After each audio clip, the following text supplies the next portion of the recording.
Bonjour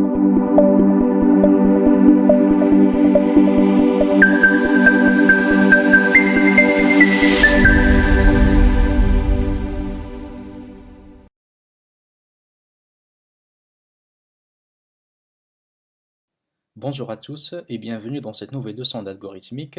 Aujourd'hui, nous allons traiter la complexité. Imaginons que pour résoudre un problème informatique, votre collègue et vous avez décidé de proposer chacun sa version d'algorithme. Cependant, seule la version la plus efficace parmi les deux sera retenue. La question qui se pose est la suivante. Qu'est-ce qui fait dire qu'un algorithme est plus efficace qu'un autre? Avant de pencher sur la question, il faut se mettre en tête la chose suivante. Pour comparer les algorithmes afin de décider lequel d'entre eux est le meilleur, il faut déjà que ces derniers soient fonctionnels. Autrement dit, si par hasard un algorithme vous semble plus facile à implémenter en programme par rapport aux autres, mais qu'il ne donne pas les résultats attendus, alors il doit être écarté, car le but même d'un algorithme qui consiste à décrire la solution des problèmes posés n'est pas satisfait dans ce cas. Maintenant, si les deux algorithmes proposés sont fonctionnels et donnent les résultats espérés, alors on pourrait envisager de les comparer pour en sélectionner le plus efficace et le plus performant. Pour juger des performances d'un algorithme, on s'intéresse à la quantité de ressources que celui-ci demande pour son exécution. Ces ressources sont le temps et l'espace. Le temps représente une estimation de la durée totale nécessaire à l'exécution de l'algorithme, et l'espace fait allusion aux ressources matérielles qui sont mises à disposition de l'algorithme au moment de son exécution, comme la quantité de la mémoire ou les ressources allouées par le microprocesseur, etc. Cependant, le temps d'exécution de l'algorithme constitue la ressource la plus significative qu'il faut quantifier. On parle alors de complexité en temps. Par conséquent, pour évaluer les performances d'un algorithme, on tente de calculer sa complexité, et plus particulièrement la complexité en temps. Moins la complexité est importante, plus l'algorithme est performant, ce qui signifie qu'il s'exécutera plus rapidement. Comme vous l'aurez probablement deviné, un ordinateur plus puissant mettra moins de temps à exécuter un algorithme. Cependant, pour évaluer la complexité d'un algorithme, on fait abstraction de la puissance de calcul qui peut varier d'un ordinateur à un autre, et on essaie plutôt de la calculer de manière plus générale. On parle alors de complexité asymptotique. Autrement dit, on ne cherche pas à calculer le temps exact que mettra l'algorithme à s'exécuter, mais une approximation plus générale de ce temps-là. Mieux encore, ce n'est même pas le temps proprement dit que l'on cherche à estimer, mais une approximation du nombre d'opérations qui seront menées lors de l'exécution de l'algorithme. De cette manière, les performances de l'ordinateur qui exécute l'algorithme n'ont aucun impact sur le calcul de la complexité. Pour calculer la complexité en tant qu'approximation de la fonction du temps, on utilise la notation grand O ou O majuscule. Cette notation donne une idée plus générale sur le nombre d'opérations significatives qui doivent être menées afin d'exécuter l'algorithme au complet. Autrement dit, on ne considère pas les instructions dans un algorithme comme étant des opérations individuelles, mais peuvent constituer une seule et unique opération. Prenons cet algorithme. Dans ce cas, on demande à l'utilisateur de saisir son nom, puis on récupère ce dernier. En tout, nous avons deux instructions, mais en termes de complexité, on parle d'une seule opération. Donc la complexité dans cet algorithme vaut 1, que l'on note au 1. On parle alors de complexité constante. Modifions un peu cet algorithme. Dans ce cas, nous avons ajouté deux autres opérations.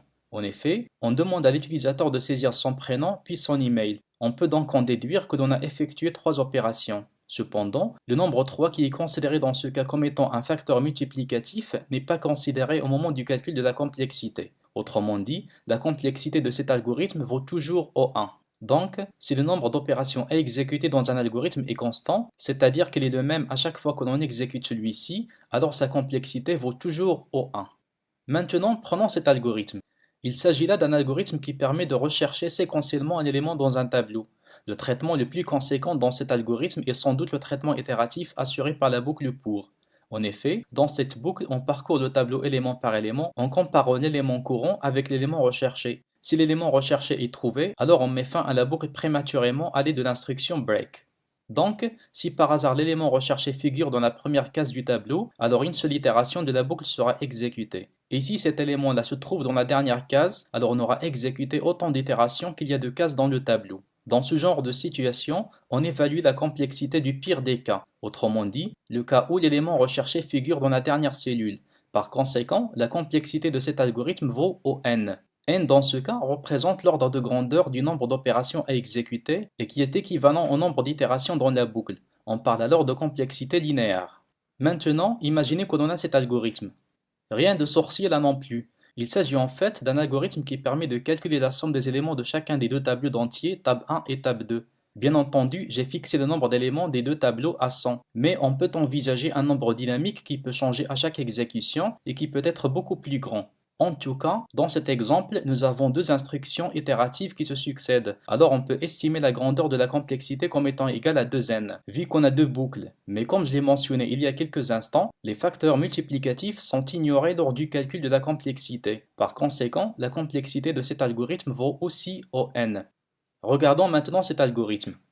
Ici, nous procédons à toutes les multiplications possibles entre les éléments du premier tableau et du deuxième tableau. Dans ce cas, nous avons un briquet de boucles pour l'une dans l'autre. Alors, l'ordre de grandeur de nombre d'opérations à exécuter vaut le nombre d'itérations de la grande boucle multiplié par le nombre d'itérations de la petite boucle.